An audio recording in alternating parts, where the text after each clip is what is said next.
ជើងភ្នំជាងភ្នំនេះឲ្យស្អាតឲ្យចេញជាតំបន់ហើយសម្រាប់ឲ្យវាស៊ីមួយតំបន់ទេសចរខេត្តយើងអញ្ចឹងយើងត្រូវសម្អាតជាងភ្នំនេះបន្លាយទឹក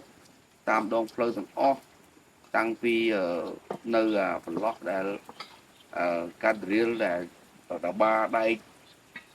ដើម្បីដាក់ការពារច្រាំងចំណោទពោះហើយនឹងគោលសុវត្ថិភាព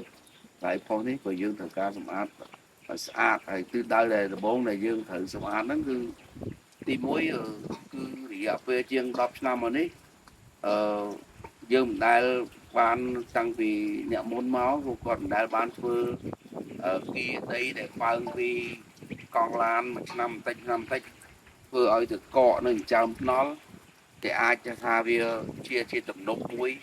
ទប់ទឹកឲ្យហូរទម្លាក់បណ្ដោយថ្នល់វាមិនចូលបន្លាយទឹកអញ្ចឹងគឺធ្វើឲ្យច្រោះចើមកស៊ូនឹងដាច់អញ្ចឹងបាន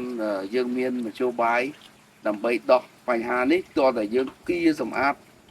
ដីដែលវាកកបើងពីថ្នល់ពីកង់ឡានទៅមួយឆ្នាំតិចដែលជាង10ឆ្នាំកន្លងនេះធ្វើឲ្យមានដីកកនៅចិញ្ចើមតាមមាត់បន្លាយមាត់លូនេះជាទំនប់ដីមិនខ្ពស់ទេតូចទេប៉ុន្តែវាជាបញ្ហាមួយប្រមូលផ្ដុំទឹកធ្លាក់ទៅចំណោទឲ្យក្រោមអញ្ចឹងវាប្រមូលផ្ដុំទឹកជាទឹកហូរខ្លាំងធ្វើឲ្យហូរច្រោះតាមបន្លាយតាមចៅថ្នល់ស៊ូនេះមានជំងឺថាក្រោមមានបញ្ហាកើតឡើងណាអញ្ចឹងហើយដើម្បីដោះស្រាយបញ្ហានេះបានក៏តែយើងអាដីនឹងចេញអស់ដើម្បីឲ្យទឹកលៀងមួយឆ្នាំมันធ្លាក់មកវាមានលទ្ធភាពចេញជាដើទៅតាមដំណាក់កាលនៃចំណោទចេញដើទៅធ្វើឲ្យធាតុទឹកហ្នឹងថយ